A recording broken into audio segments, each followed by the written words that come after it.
नहमदुहु व नुसल्ली अला रसूलिहिल करीम अम्मा बाद फ़अऊज़ु बिल्लाहि मिनश शैतानिर रजीम बिस्मिल्लाहिर रहमानिर रहीम। अस्सलामु अलैकुम डियर व्यूअर्स, आपके फेवरेट इंफॉर्मेटिव चैनल फतवा ऑनलाइन से मैं हूं प्रोफेसर शब्बीर अहमद।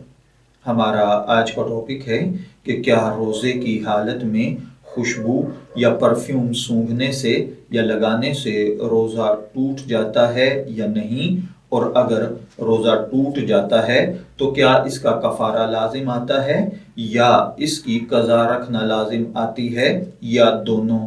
तो देखिए मेरे भाइयों और बहनों, रमज़ानुल मुबारक में रोज़े की हालत में खुशबू लगाना, सूंघना, परफ्यूम लगाना या सूंघना बिल्कुल जायज़ है। इससे रोज़े की सेहत पर कोई फ़र्क और कोई नुकसान नहीं आता।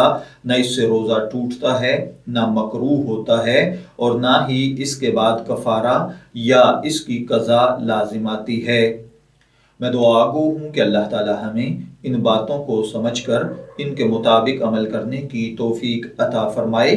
फतवा ऑनलाइन से शब्बीर अहमद को इजाज़त दीजिए, फिर हाजिर होंगे किसी नए टॉपिक के साथ। तब तक के लिए अल्लाह हाफिज़।